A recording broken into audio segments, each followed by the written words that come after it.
guidance in figuring out sort of how they find their targets.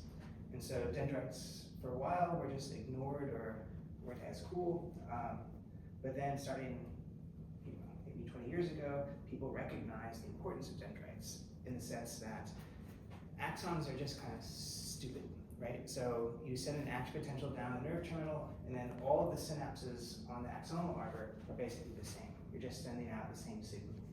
But what the dendrite does is it functions as the antenna of the cell. It sort of integrates a lot of different sorts of inputs and modulates them dynamically, is the sort of site of plasticity in order to control whether or not the neurons fire their action potentials.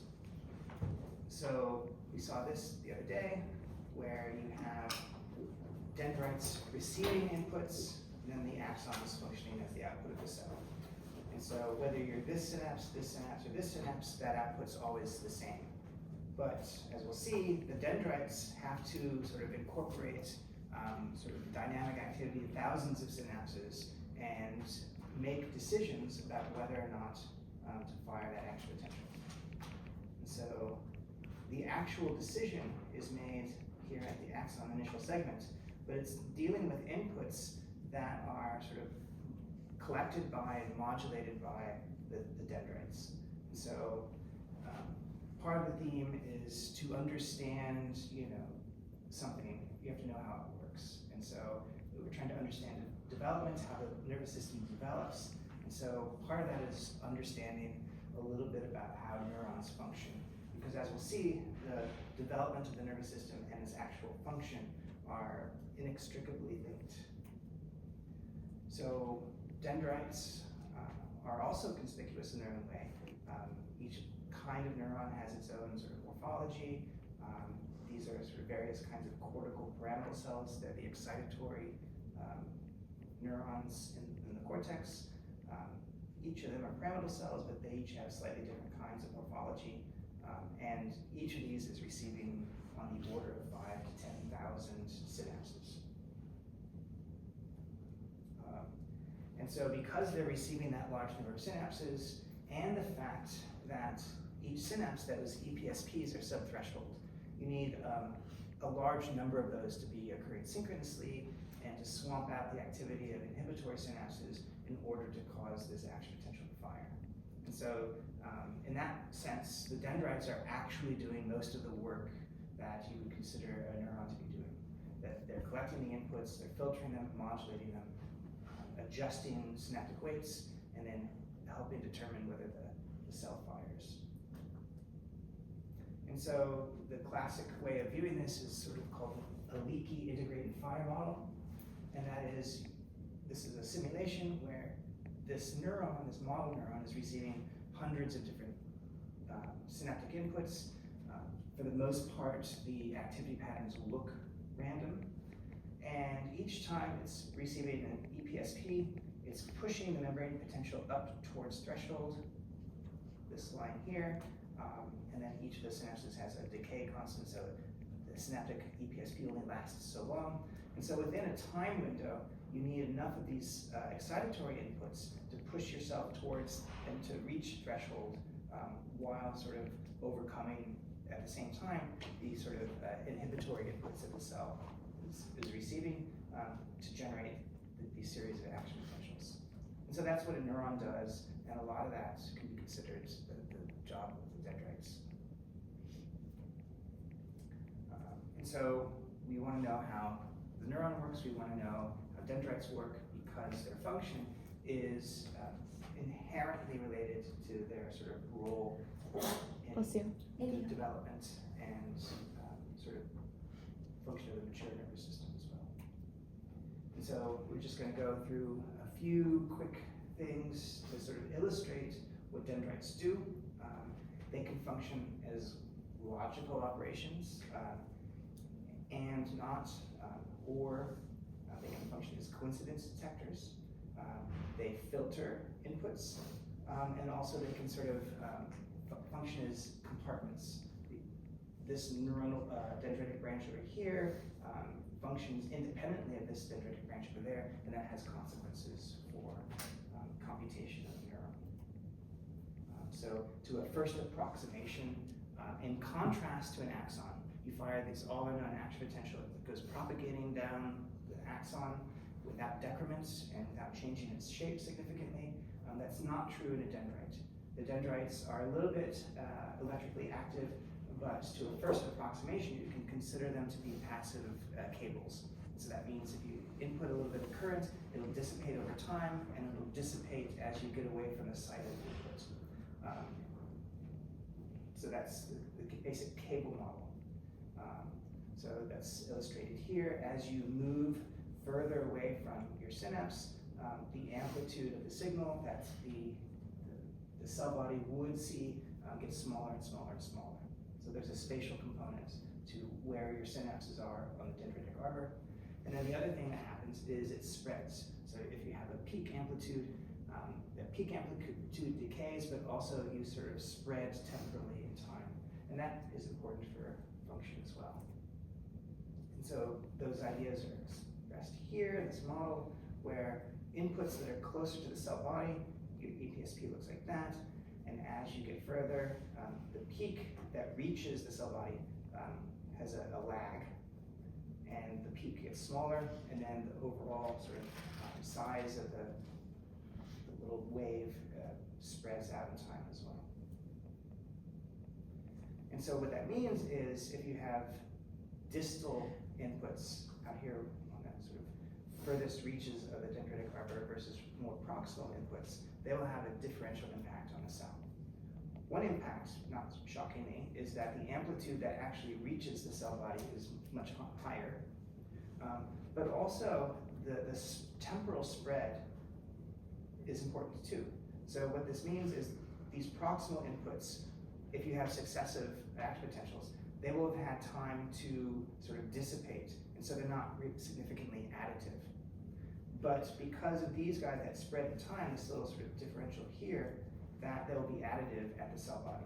That there'll still be a little bit of residual of the previous EPSP when the next one reaches the cell body. So these can function to some and have differential impacts on plasticity, for example. And then there's spatial effects. So if you have excitatory and inhibitory synapses and they're on the same branch, they'll cancel. So if this is excitatory only, you have this nice EPSP. If you have excitatory and inhibitory, this is what you would see at the cell body. They would cancel.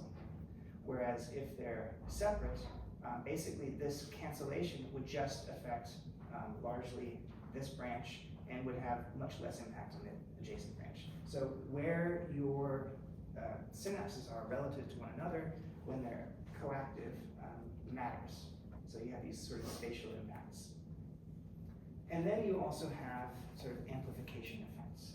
That these aren't just linearly summing, and that's because these dendrites aren't completely just passive cables. They do have their own ways of boosting signals. And so for a purely additive effect, if you say, okay, this is one EPSP, this is the combination of the two, and this is a predicted arithmetic sum. If you took two inputs and then you just sort of added them together, what would you expect? And down here you have A and B, and you say, what is the effect of the cell body? It's exactly additive, right? So what you would expect by sort of summing linearly the two inputs is what you actually see if they're segregated onto the two different parts of the dendrite. But if they're next to each other, you get a superlinear effect. So the actual combined EPSP that reaches the cell body is more than just a linear sum. And so that's because you get these little boosts that help propagate things. And so if you think about these distal, if you say like these distal synapses, how would they ever have an impact? You say by the time they sort of passively diffuse all the way to the cell body, there should be sort of negligible impact on membrane potential. And so how could they possibly ever be important? And it's effects like this that help boost them so that they're not completely zero by the time they reach the cell body. And so that also suggests that these sort of nearest neighbor synapses, these little portions of branches or even these sort of areas here might function as compartments themselves. And so the unit of computation wouldn't necessarily just be a synapse, it might be a collection of synapses that have some nearest neighbor or spatial relationship to one another. And so the sort of localization of the synapses that you receive and where they come from onto these dendritic arbors matters. And so one of the things to constantly keep in mind, and it's going to become important in a subsequent lectures, is the importance of the correlation of inputs. If you need multiple synapses to fire and to be coactive for the neuron to fire an action potential, then you need correlated activity. And so the idea here is not that it's just sort of random inputs that sort of happen to sum to cause the action potential to fire once in a while, that you have correlations and you have these superlinear effects, these amplification effects that make certain combinations more important than others in terms of causing the neuron to be active. And so a synaptic sort of input only has value with respect to the other synapses that the neuron is receiving. And so if those other synapses weren't coactive, if those other synapses weren't correlated, the value of the synapse would not be significant. And so you need this sort of correlated activity, which will become very important in how the nervous system functions. And so a good example of that was shown by Christian Lohmann's lab a few years ago, where they would record from a hippocampal neuron in slice culture, and then they would look using calcium imaging at sort of the influx of calcium as a marker of synapses in the dendrite. And so this is an example of that, where they would sort of find little consistent spots that had sort of bursts of calcium influx with calcium imaging, and so they would sort of call those active, if you saw this little blip in the fluorescence. And then they would sort of look at that with respect to the firing of the action potentials. So it turned out that if synapses that were coactive were close to one another, they would be disproportionately coupled to the firing of action potentials. And it also tended to be the case that the synapses that were coactive also tended to be close to one another. And so based on this, they came up with this sort of compartmentalization model. That this idea that you're just receiving bunches of synapses and once in a while they'll sort of add up to cause the action potential to fire is not the way it works.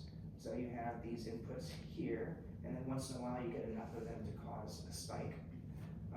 But if you say these nearest neighbor inputs have a disproportionate influence, then when they're coactive, they tend more often to be associated with the spike than the neuron. And so this is a sort of a synaptic clustering model. And it's the case that sort of you have coactive synapses tend to be clustered up in dendrites. And so that's kind of a quick whirlwind view of things that are kind of important to keep in mind about dendrites and how they work. And so now we're interested in sort of how they sort of develop, how they grow. And so we sort of alluded to this previously in the context of axons, that they don't grow the way a tree would grow. So it sort of decides to send a branch and extends a branch, and the concept of pruning, the use of words is evocative, and it's maybe not the best term to use. Refinement is a good term. But pruning suggests that you sort of grab these branches and you sort of go and chop some of them off sort of selectively. But that's not exactly how they grow. So this is an example. This is kind of out of focus the neuron. It projects down here, and it's got this bistratified growing dendritic arbor. You can see that it's very dynamic. And there's a few things to take away from this. One is that the inherent dynamics of this. And so over the course of like a day, you'll have hundreds of thousands of different branches that would have formed and retracted. The other thing to keep in mind is this is just one neuron that happens to be labeled. There's like, in this field of view, there would be dozens, if not like a couple of hundred neurons that will all be behaving the same kind of way. So it's absolute chaos in the animal when it's trying to sort of sort things out and assemble its circuits. The other thing, which is kind of fortuitous, is this neuron here that's growing into the field of view. It's sending these things out, and then it sends a branch that stabilizes. And then from that point of stabilization, it starts to continue to grow. And almost certainly that this is a site of synaptic contact that stabilizes. And so this is an illustration of why some of these branches are there and why a lot of the rest of them retract. That this is sort of a specific example where it reaches out, it forms a productive contact, and that sort of stabilizes that extension of the neuron. And you have this iterative process where at the end, when the arbor becomes stable, it would have been the result of a series of events like this that would have guided the formation of the mature dendritic arbor. So every time you see static images, you really have to sort of imagine that it's just a snapshot, and what was really going on during development is this kind of dynamic process. And so, again, we have these two kinds of mental models. This idea where you have this formation phase, and then you have this pruning phase where you just sort of selectively clip off things to have a sort of a more sort of tailored or sculpted dendrite. And that's not what happens, is that you have formation and elimination going on concurrently over time, and you sort of select the branches that you want to stabilize as the good ones pop up, and you continue to sort of sort through and look for other good ones until at the end it looks the same. You get to the same place that you would have gotten by this other mental model, but the actual way that it happens is through this sort of iterative turnover of branches and synapses. And so, for 100 years, the view of sort of development was this sort of static picture. People would sort of fix tissue and label neurons one way or another, and you'd sort of see that they get sort of bigger and more complex over time. But then in the mid-90s, people started to apply time-lapse imaging to these things. You'd make sort of organotypic hippocampal slice cultures. You'd use various versions, initially lipophilic dyes, to label individual neurons in these slices. Later on, you sort of transfect one way or another with GFP, and the effect was you had the opportunity to watch the development of these pyramidal cells. And sort of one of the first things that they noticed is that these branches form through little growth cones. So it's not fundamentally different in terms of growth as sort of axons are, is that you have this sort of branch and it decides to send off a little side branch, and that's tipped by a growth cone. So the motility and the regulation of these is very similar. Here's an example of that. You have nothing, and then you sort of have this little bump that emerges and it's tipped with this little growth cone, which sort of keeps growing out.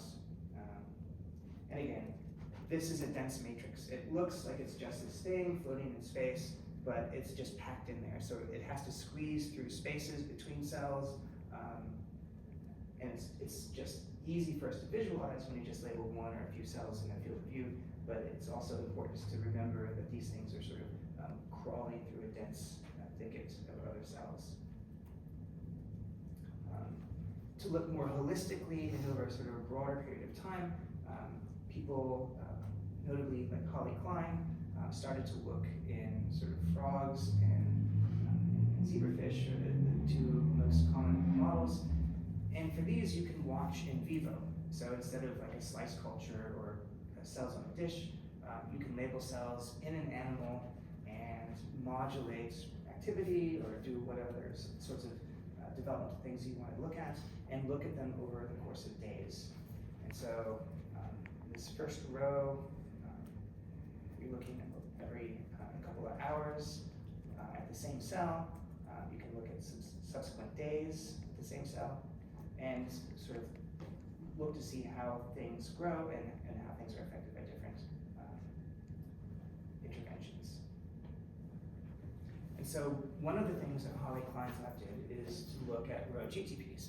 We've seen that they're very important for motility in the context of axon arborization, growth cone guidance.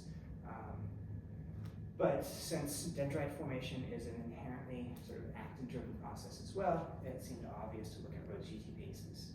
And so a very common way of sort of probing the role of row GTP bases is to use some mutants. And these are just a couple of examples. There are others that you might come across. This glycine to valine mutation basically locks it in a constitutively active form.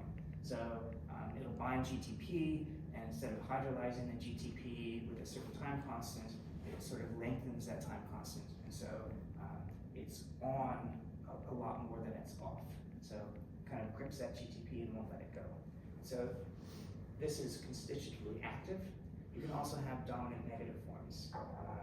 Common mutations are this serine to asparagine mutation, which creates this dominant negative, which means once it releases GTP, instead of being unstable, or GDP, instead of being unstable and desperately wanting to bind GTP again, it's perfectly happy to not bind GTP. And so that prevents it from being activated. And some of them have sort of a much higher, so the important thing is you have a constitutively active form, you have a dominant negative form. So you can sort of shut down RAC1 or turn on RAC1, or shut down row A or turn on row A.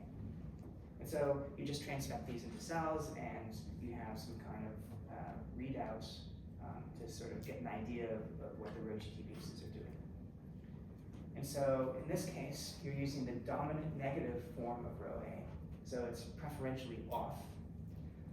And if you shut down row A so that row A is not active, or you've got sort of, it swamps out the activity of the endogenous row A, you get sort of increased arbor growth, as you can see here. So this is sort of a couple of typical neurons, and you get some growth over the course of a day, but that amount of growth sort of is exaggerated if row A is inactive. And that's shown here. So if you look at total growth in this 20-hour period, these other sort of things don't seem to do a whole lot, but then if you shut down row A, you get excess growth. What about RAC1? Over here it suggested that RAC1 didn't do a whole lot in terms of total branch length. But if you look over the same 20-hour period, with sort of the dominant negative RAC1 or the constitutively active RAC1, you see some impact, not on sort of overgrowth, but you got a lot more little branches. So the total number of branches, the complexity of the dendrite is affected by RAC. In some ways, if you turn it off or turn it on. So this is the constitutively active version. This guy here, we've got all these little extra branches. So the total branch additions, but also you have total branch retractions. So you can go in and sort of at intervals count how many new ones are there from a time interval from the previous version. And you see that you have a lot of extra ones, but also you turned over a bunch, you lost a lot as well. So the effect is that you have increased dynamics. So if you mess with RAC, you're messing with sort of complexity of the arbor, not necessarily once you've started that it's, once you've initiated a branch, row A seems to be relevant for sort of whether it continues indefinitely or not. But the sort of number and the turnover tend to be RAC dependent. And so that's the idea here. So you add branches, which is RAC1 mediated. Stabilization, so the effectiveness of whether you keep those branches also has something to do with RAC. And then whether you sort of decide to extend those branches longer tends to be impacted by row. So row inhibits that, and if you shut down row, then you sort of get this inappropriate lengthening of your branches.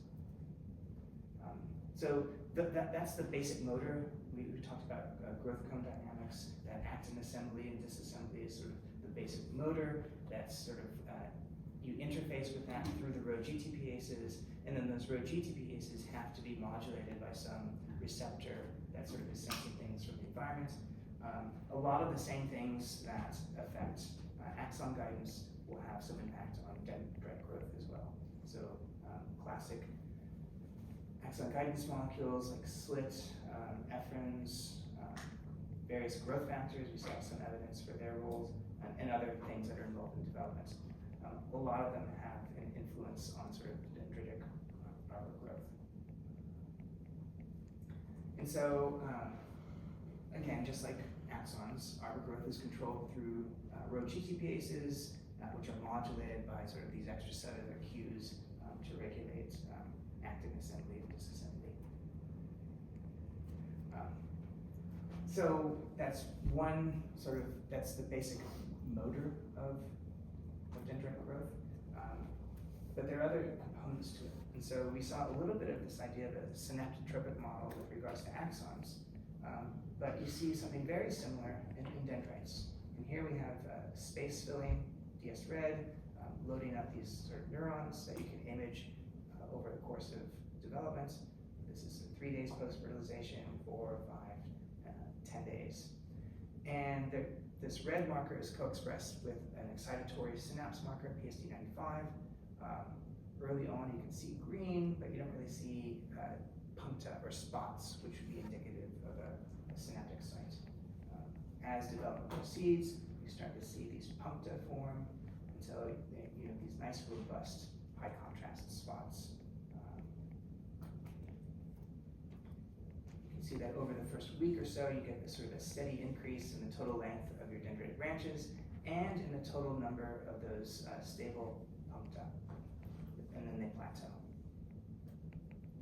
And so, like we saw for axons, if you sort of use time-lapse imaging to sort of quantify this growth process, you see that most of those branches are short-lived.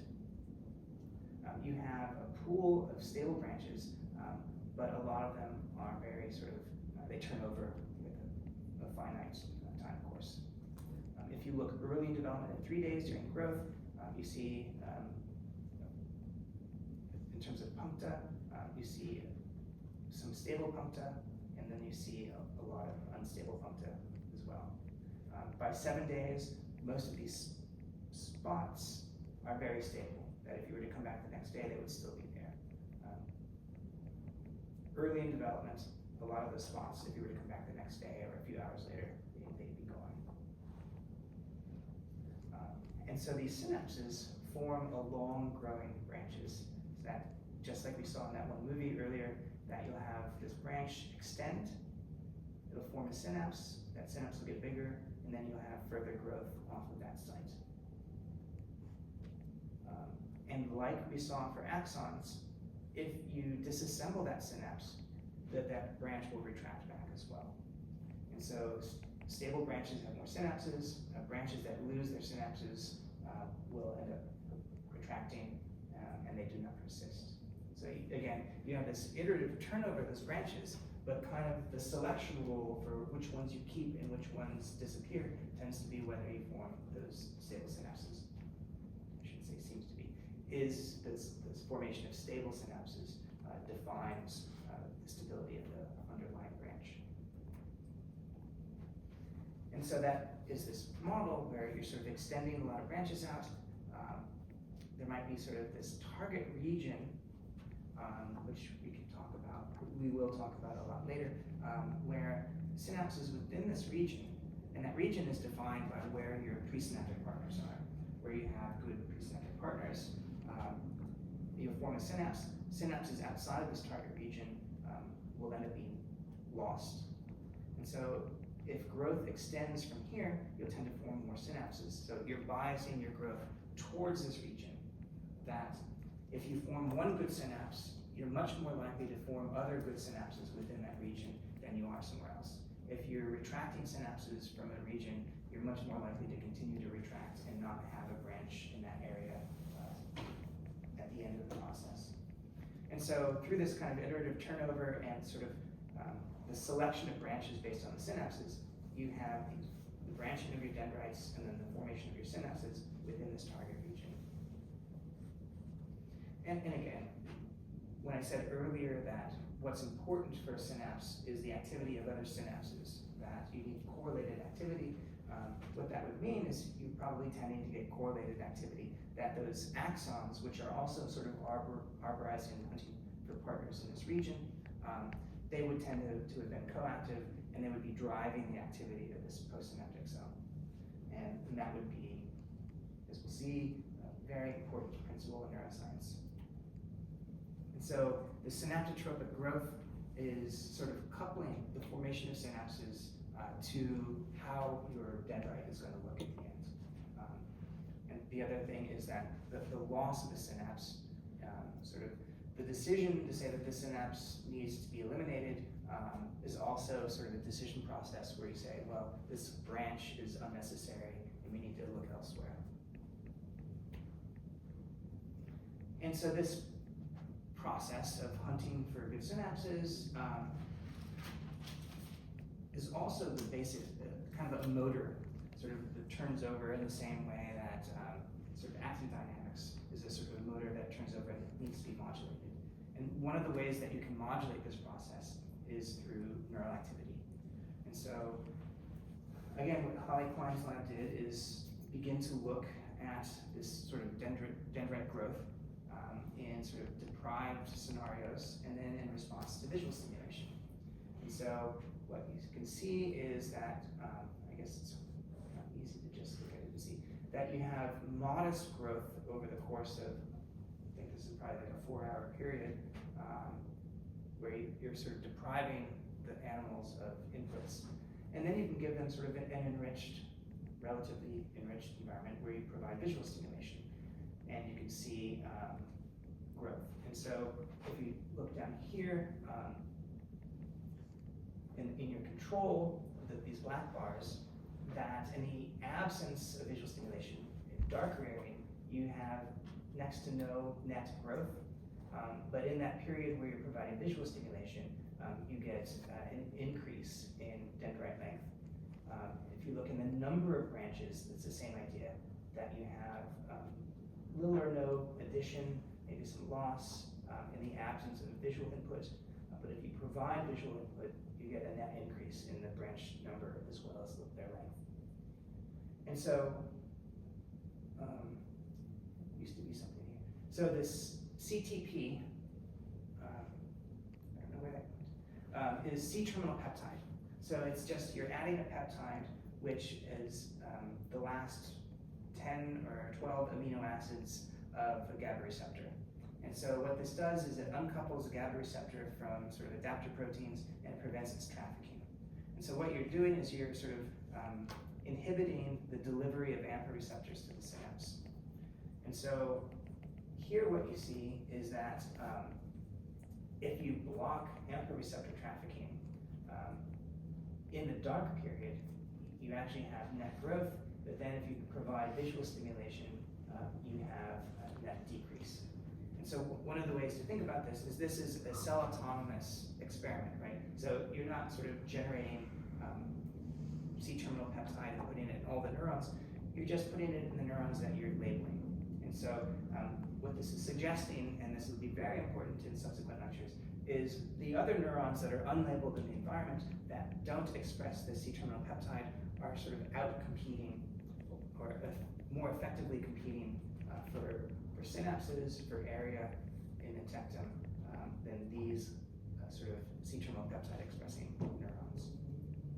So you're sort of flipping. So here in the control situation, you get more growth in the presence of visual stimulation.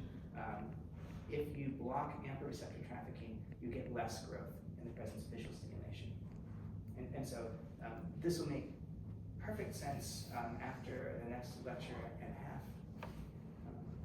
But it's also important to recognize that this dendrite growth is activity dependent. And so one of the ways that you modulate the growth process is through neural activity, in this case, visual stimulation. This is another example. So the previous one showed that AMPA receptor trafficking and delivery to the synapse is important. And this is showing that NMDA receptors are important as well. And it's the same basic idea that you have two periods, a period of dark rearing and the period of sort of light or visual stimulation.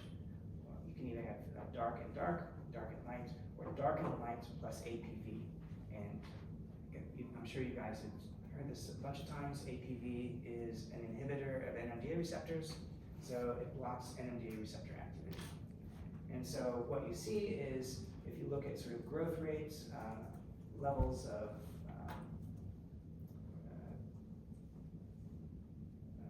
sort of branch additions, total branch length, what you see is the overall growth in these two periods. If it's dark and dark, you don't see much of a change. But if you go from dark to light, in the second period, you have a lot extra growth relative to that first period.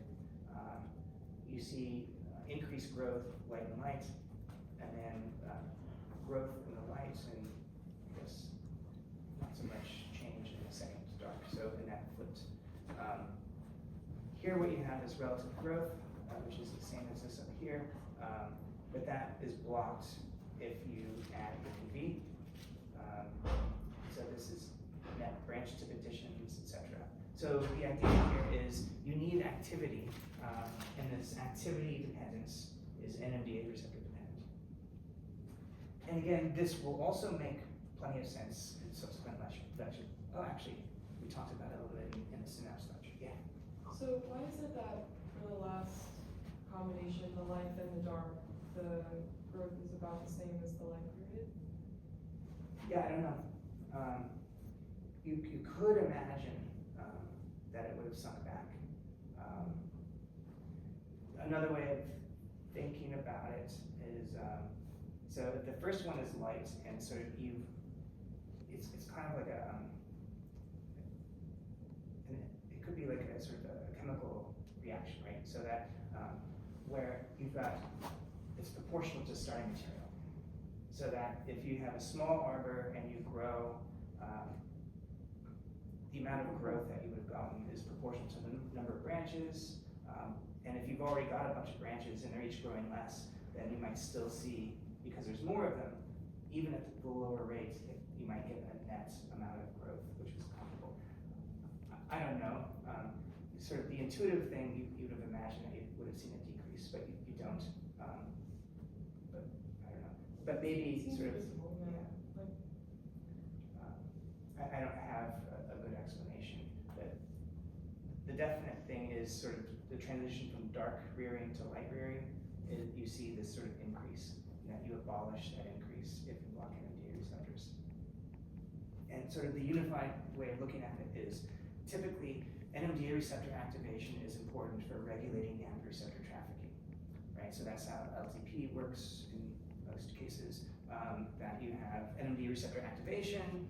If it's promoting positive plasticity LTP, then you'll have AMP receptor trafficking into the synapse. And so you need AMP receptors because they're the ones carrying the current, and then NMDA receptors are regulating the cycling of the AMP receptors. And so collectively, these two things sort of are arguing that sort of synaptic activity, neural activity in the network is important for sort of promoting growth of your dendrites. And that's kind of summarized here, that you've got this sort of little baby neuron, it sort of grows, you have this early NMDA receptor dependent way where you've got sort of branch additions and retractions, and then the maturation of your arbor is sort of AMP receptor dependent. If you start with this idea of a wild type neuron, this is what you would look like. If you block AMPA receptors, it's more skeletal, you stabilize fewer branches. On the flip side, if you provide excess visual stimulation, you would sort of promote extra arborization relative to sort of this stable state. Now, I don't think this is completely true, but at least sort of in the sense of cells competing with their neighbors, this would be sort of true. And the idea here is you have early on NMDA receptor only synapses, and that subsets of them will sort of accumulate AMPA receptors that'll be sort of part of their maturation process. And and this will go on to sort of form your nascent or your mature arbor. But if you reduce activity, one of the ways that that sort of manifests is you get excess growth, that you're expecting through homeostatic mechanisms a certain amount of inputs to drive the neuron. And a lack of activity, a lack of sort of inputs sort of promotes excess growth because they're hunting for more synapses, essentially. And so maybe this arbor will grow over a broader area, but end up with a similar number of synapses that these guys have to make up for this overall reduced activity. But the idea is that synapse maturation, and particularly synaptic activity, is sort of guiding this whole process. And so another aspect of dendrite growth, which might not be completely obvious, is that you don't want to form synapses with yourself. You don't want to fasciculate with yourself. And so dendrites will fasciculate just like axons will. And in most cases, that's bad. And so a number of years ago, it was discovered this family of molecules called protocoherins. Some of them are called clustered protocoherins because they're clusters of genes on the same chromosome, one after the other. So this is literally how they're organized in the genome. You'd have this alpha protocoherin gene right next to this gamma protocoherin gene. And they're enriched in the nervous system. They're not exclusive to the nervous system, but they're definitely sort of primarily expressed in the nervous system. And people got really fired up about them because they're a very diverse family of adhesion molecules. We now know homophilic adhesion molecules, and that each of these exons, these variable exons, encodes almost an entire protein, the entire extracellular side, the transmembrane segment, a short intracellular bit, and that these would be different from one another. And so they would all code basically the same kind of protein, but on the outside of the cell, they'd be very different. They would have different adhesive specificities, and then they would be spliced to a constant region. So on the inside of the cell, the cytoplasmic domains were identical. They're the exact same sequence. And so then there's this alpha cluster, you have this gamma cluster. And so what it is, it's a very compact thing where you can express different adhesion molecules that could confer identity onto your neurons. And the idea at the time was that they would be involved in specifying synaptic connections. Turns out that that's not entirely true. That the alpha protocoherins are still relatively poorly understood. They have some role in sort of axon guidance and targeting. The gamma protocoherins have some role in cell survival, neuronal survival. If you have a complete gamma knockout, interneurons all over the brain die. Subset, not every single one, but like a large proportion of them. And then, as we see, they also have an effect on dendrite growth. And so these guys are homophilic. They form these little complexes. This is a cryo-EM average where you have these cis heterodimers. So two different versions that will be expressed randomly in a cell that can assemble into a cis dimer that would recognize a comparable cis dimer on a neighboring cell.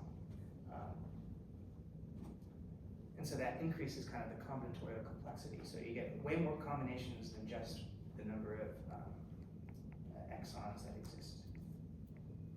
And so it turns out that they don't really sort of regulate synapse formation and sort of select synaptic partners, but they do something quite different, at least in planar neurons that have planar dendrites. There's Purkinje cells, which have these very elaborate dendritic arbors, but if you look at them from the side, all of those are in a plane. And these starburst amacrine cells are the very same way. That in the retina, they form this really nice sort of arbor, but then if you were to look at it from the side, all of that is arborizing in the plane of the cell. And so what they looked at using sort of a retina-specific knockout to avoid a lot of the cell death issues. You have these nice starburst anakin cells, but then if you look at the gamma protocoherent knockouts, those dendrites fasciculate. And so this isn't multiple neurons, it's just the branches from the same cell are all sort of bundling together. So it was known from some other molecules that you don't have a lot of branch crossings in these planar dendrites. They're not sort of growing across each other to form sort of very complex shapes, that they kind of spread out to sort of fill the space more efficiently. And so what these guys show is that the gamma protocoherons are not there. The sort of number of self-crossings and the amount of bundling is much higher. Essentially, these guys don't interact with one another in these mature starburst anakin cells. So you could sort of do a variety of experiments. You could knock out subsets of them. What they did is they sort of deleted a few of the exons up here, a few of the exons back here. You can get rid of all of them except for one. And what they found is that the diversity, which was kind of the coolest aspect of the protocoherons, doesn't have any influence. So as long as you have one isoform, and it doesn't matter which, you pretty much form a normal arbor. But if you get rid of random subsets, the cells are pretty normal. That's kind of shown here. And so the diversity, the full diversity, you have the number of self-crossings is very small. If you knock out one, no matter which one it happens to be, no difference. If you only have a single isoform, there's no significant difference. But then if you don't have any, then you get that bundling and self-crossing. So that the gamma protocoherons seem to be involved in sort of regulating self-avoidance, self-recognition in a way. And so recently, to look at this in more detail, when Julie got her own lab, she looked at this using time-lapse. And so what you can do is you can look at these little protrusions in sort of these developing starburst anakin cells. You can sort of look to see how many times you extend one of these things that doesn't contact another branch of the same neuron, and then you can count how many do contact. And so these would be dynamic, they're sort of extending and retracting. And so you do have self-contacts. They form and then they sort of dissipate as development proceeds, and then non-self-contacting. So branches that form, but that don't have any discernible interaction with other branches of the same cell. But that you see sort of a shift, that these self-contacting accumulations are sort of accumulate in the absence of the gamma protocoherons.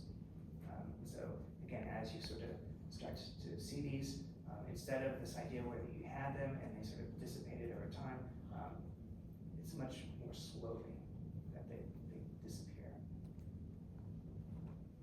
And then if you look, what you can see is sort of topologically the formation of these little cavities, which are marked with these little yellow ovals, which they call loops, which is significant in the sense that it represents the fact that you would have had self-self contact. And so every time you see one of these little yellow disc or ovals, it suggests that there's self-self contact to form one of these cavities. And so you can, through time-lapse, look at sort of the rates of retraction if you're contacting the self, and then the rates of retraction if you contact some other neuron. And what you see is that in the wild type here in blue, you have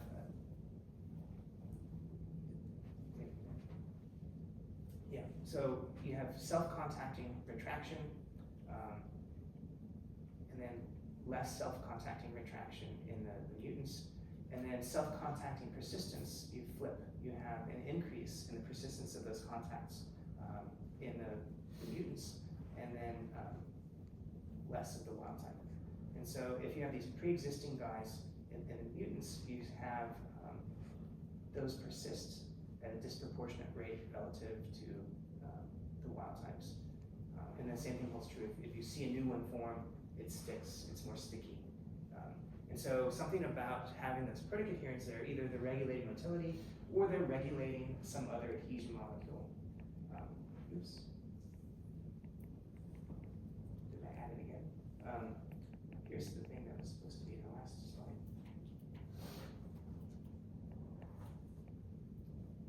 Oh, yeah, these guys got added extra. And so this is just one extra way that sort of dendrites are, their structure is regulated. So there's not really leaving a lot to chance. All these little aspects of dendrite growth are being regulated. Let's skip this. And we talked about before that excitatory synapses tend to be on dendritic spines. And so the formation and development of dendritic spines is a major aspect of dendrite development. And so starting back when people first started to be interested in sort of dendrites again, time-lapse showed that these filopodia might function as the precursors to spines. That based on fixed material, people never really believed that. So it was recognized that sort of filopodia-like protrusions were more prominent earlier in development, based on these sort of images of fixed material, became less prominent over time, and you saw an increase in spines. But they never really suggested or thought that the filopodia had anything to do with spines, because based on fixed material, it didn't seem like there was enough filopodia to account for the spines later in development. But now that we know that they turn over constantly, it became sort of very popular to suspect that these filopodia were spine precursors. There's a lot of sort of anecdotal examples where you can see filopodia extend, attached to a sort of an axon that's sort of passing by, and then using FM loading, you can see that there's a synapse there. So that now the prevailing idea is that sort of filopodia, some subset of them that stabilize to form spines. And so this would be synapse formation after you've already established your dendritic arbor. Your dendrite would have grown, and then these would be sort of dynamically sort of forming off of the dendritic shafts of existing dendrites. So that would be a little bit different than the sort of scenario we saw with the frog optic tectum neurons. So I'll skip this. We talked about spines before. And so one of the things we want to know is what controls spine development.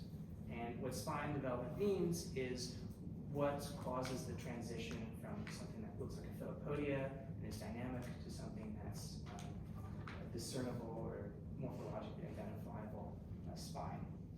And a lot of the things that we've seen previously, signaling pathways like efferents and other signaling pathways, adhesion, we'll talk a little bit about coherence, obviously neural activity, and then sort of that transition also has a lot to do with changes in the actin site skeleton. And so you have spine morphogenesis and dynamics. Obviously spines are very important, and you see a lot of disorders where there's an impact on spine morphology and number.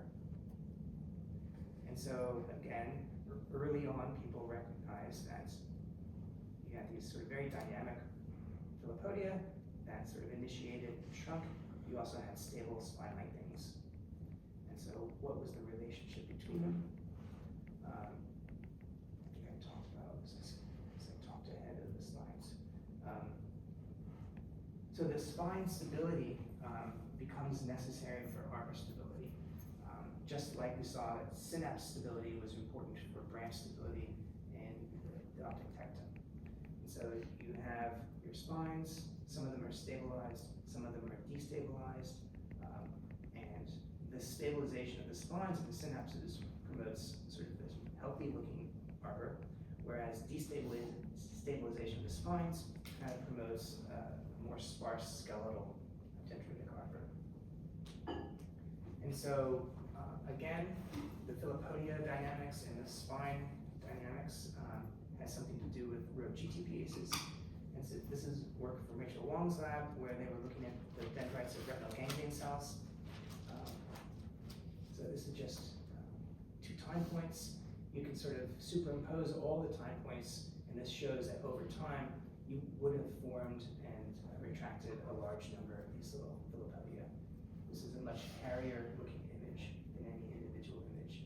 And this is just showing the net turnover of all the filopodia that you would have formed over this time period. And so they looked at the dynamics.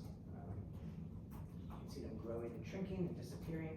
And so what they did is, similar to what Holly Kleinslab did, is instead of looking at the overall sort of morphology of the dendrite, they looked at the sort of fine scale effect on the dynamics of these individual filopodia and spines using these dominant negative constitutively active rack and row constructs. And you can see if you turn on rack, you see an increase in the number of the filopodia. Each of these individual branches looks much hairier. If you turn off rack or inhibit rack activity, you see a lot fewer of those sort of more bare branches. It's not like you don't have the branches, but you don't have the same level of filopodia activity. If you turn on a constitutively active row, you see that same kind of impact. The sort of branches are more bare, and then if you turn off row, you don't see as much of an impact, but you do see, like we saw previously, a net increase in overall branch growth. And so what you see is the rate with rack goes up. If you turn off rack, it goes down. If you turn on row, it goes down, and if you turn off row, it goes up. Same thing for the extent of filopodia. So the rate of formation and the total number of the filopodia. So rack is required for the dynamics. Row is required for the stabilization. And so rack is associated both with sort of making new filopodia, but also turning them over. Similar to what we saw for the overall sort of dendritic branches in those tectal neurons. And so similar to what we saw before, you're cycling between active rack and inactive rack, and between inactive row and active row. And you see if you turn on rack, you get more filopodia and you get more turnover. If you turn off row, you get more filopodia and more turnover. If you turn on row or turn off rack, it's more sparse and they're more stable. So again, it's just part of the theme, whether you're talking about axons, dendrites, and even down to the level of filopodia and spines, it's the Roche DPases and regulation of the actin cytoskeleton, which is kind of the final place where signaling processes converge. But adhesion ought to be playing a role as well. And we saw the coherens last time. We saw the same kind of use of dominant negative, where in coherin you see these nice, it's localized to these nice spines. Red's just space filling for the dendrites. So you have these spines and coherens enriched in these spines. If you have a dominant negative, what you see is the dominant negative, you have more filopodia, fewer spines. So this transition from filopodia to spine, I think when people discuss this often, they talk about, oh, it affects spine morphology. But really what they should be saying is that the maturation, the transition from a filopodia to a spine is being inhibited. And maybe it's because it's blocking adhesion, you're inhibiting the ability to form a synapse, and it's the formation of the synapse which promotes the stability and the transition to a spine from a filopodia. And so by blocking that adhesion, by blocking sort of synapse formation or stabilization at least, you're sort of impairing the sort of maturation of the circuits, the maturation of the dendrite. That looks like an immature dendrite. You can see that even in sort of more mature spines, and coherent plays a role. If you look at sort of the size of the spine head, the size of the postsynaptic density, that if you overexpress in coherent, they get bigger. If you inhibit in coherent, they get smaller. So adhesion, homophilic adhesion across the synaptic cleft is important for sort of regulating these things. And again, you can call these spines if you want, but they're probably Philopodia. We saw previously that alpha-catinin sort of couples this coherent complex to the active cytoskeleton. There's a neuron-specific alpha-catinin, and if you sort of knock out alpha-catinin, you see a similar impact on sort of the transition from Philopodia to spines. You see fewer spines, more Philopodia, and more dynamics. And so, not surprisingly, electrical activity plays a role as well. So we saw previously in terms of dendritic arbor formation, you have this role of Rho GTPases, but also there's an influence on growth of neural activity. And so Cross Kubota, a long time ago now, used focal stimulation. They had a little sort of stimulating pipette that they put near cortical neurons, hippocampal cortical pyramidal cells that were in slice culture that were sort of transfected with GFP. And what they did is they put the little stimulating pipette nearby one of these branches. And if you sort of injected a little current into that region, that depolarization elicited the formation of Philopodia.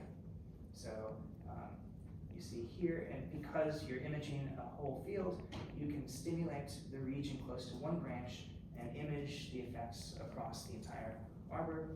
And proximal to the stimulating pipette, what you see is an increase in the number of Philopodia, but no change in regions that shouldn't be affected, shouldn't have seen that current. But that effect is blocked by APV. So this is an NMDA receptor dependent process that you would have local application of local stimulation, which would promote Philopodia formation, but that requires NMDA receptor activation. They went on to do something a little bit more sophisticated using the barrel cortex in rodents, where they would trim a whisker. And so, you may or may not know, somatosensory cortex is topographically organized so that you have these rows of these sensory vibrissa that sort of lisk and sort of sense the environment, and that the regions in cortex that respond to those are organized topographically. So each of these whiskers has its own region dedicated to its activity, and they're organized topographically. And so one of the more humane ways of looking at activity-dependent things is all you do is you trim these whiskers, and so it's receiving a lot less input. And so then you look at the impact in the corresponding barrel region. So that's what they did, using sort of a window in the brain where they could image over time. They would use a virus to transfect cells, and then they could go in and look in vivo at sort of these dynamics in response to sensory deprivation. And so what they found is there's a window, a critical period, where you had sort of active turnover of these little Philopodia, and so you would see them disappear over time and be replaced by spines. And so the number of these little Philopodia would decrease with development, and they'd be replaced with these spines, consistent with this idea that the Philopodia are spine precursors. And then they would suppress activity using this whisker trimming approach. And what they found is, and then they could compare this to sort of within the region that should be affected to adjacent regions, adjacent barrel regions that should not be impacted. And within the deprived region, you saw a suppression of dynamics, a suppression of all protrusions, a suppression of the number of the dynamics of Philopodia, and then the number of spines compared to outside the deprived region. So these are basically the same animals that they're comparing to, just within the deprived region and outside the deprived region. And this suppression was within a certain time window. If you were to look outside of that time window, there'd be no impact. So it's this critical window where you're forming your synapses, where you have this disproportionate impact. So they previously shown that if you give local stimulating activity, you get an increase in the number of philopodia. And here what they're showing is if you suppress activity in an animal, you suppress the dynamics of philopodia. And this has an impact on the sensory map. Normally what you do is you start with a poorly tuned circuit where these cells in that barrel associated with a given vibrissae will respond a little bit to a lot of the adjacent whiskers, but then over time will become tuned to prefer its whisker and not to respond to the neighboring whiskers. And the further away you get, the less you respond to the various whiskers. But in this deprivation experiment, you suppress that refinement, that you don't get an enrichment in sort of the response to your primary whisker. And so this suggests roles for these dendritic philopodia.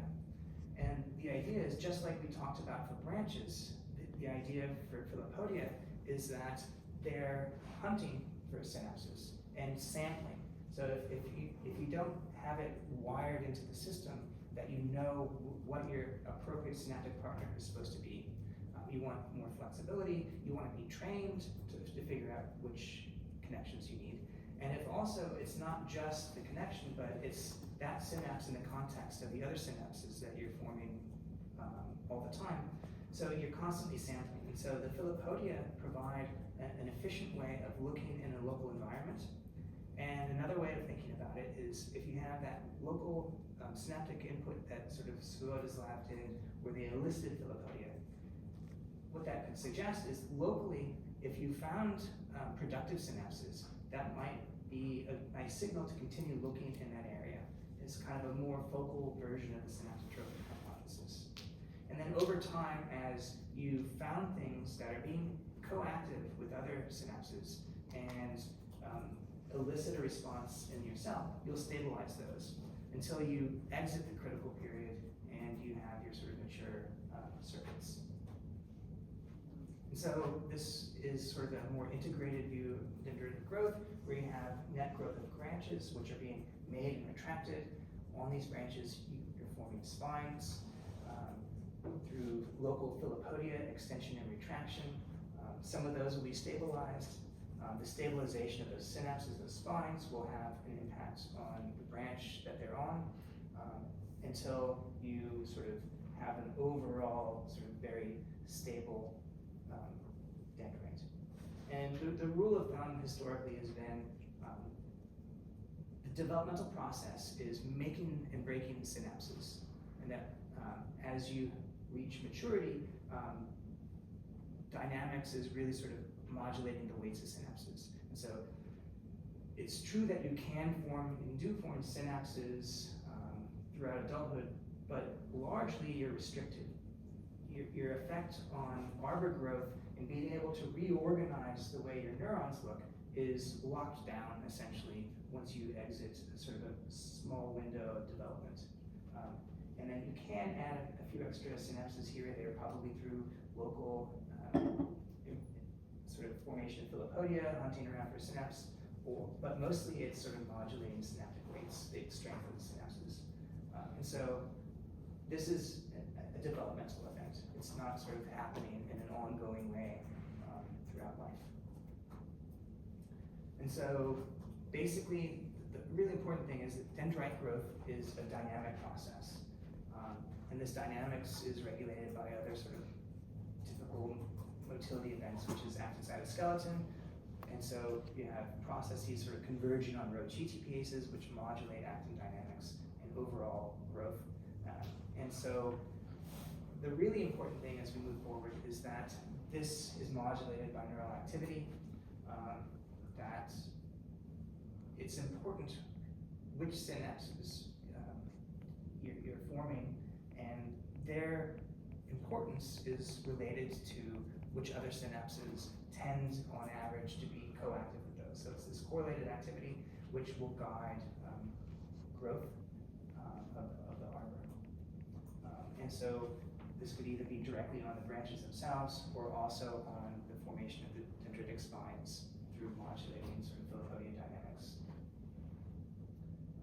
So I think that's everything. Oh, I think I'm sort of thinking ahead a little bit. And so I've said a bunch of times about coactivity, correlated activity. A synapse is only important relative to what other synapses are doing. And that idea was formalized back in the 40s by a guy named Don Hepp, who I don't think was really much of an experimentalist per se, but he wrote this really influential book called The Organization of Behavior, and the modern version of that, sort of promulgated by Carla Schatz, is cells that fire together wire together. And his original idea was that if a synapse repeatedly takes part in firing a postsynaptic cell, right? So if an EPSP impinges on a dendrite, it may or may not actually sort of contribute to causing that cell to fire in action potential, because that cell firing in action potential requires probably hundreds of coactive synapses. But if it tends on average to be one of those coactive synapses which drives the activity in the postsynaptic cell, that will be retained and strengthened. And if you don't happen to be, if you tend to be anti-correlated or randomly associated with once in a while causing the postsynaptic cell to fire, that synapse will be sort of weakened and maybe eliminated. And so this is a concept of a Hebbian synapse, and it's sort of a really dominant feature of modern neuroscience. And so when we say that these cells are hunting around for good synapses, this is largely what we mean. And so we'll talk a lot about that subsequently. And so you need just to think about this integrated fire model, that you need a lot of these things to be coactive, and that they need to correlate and coordinate to cause that postsynaptic cell to fire. So the last lecture and a half or so is going to be concerned largely with this kind of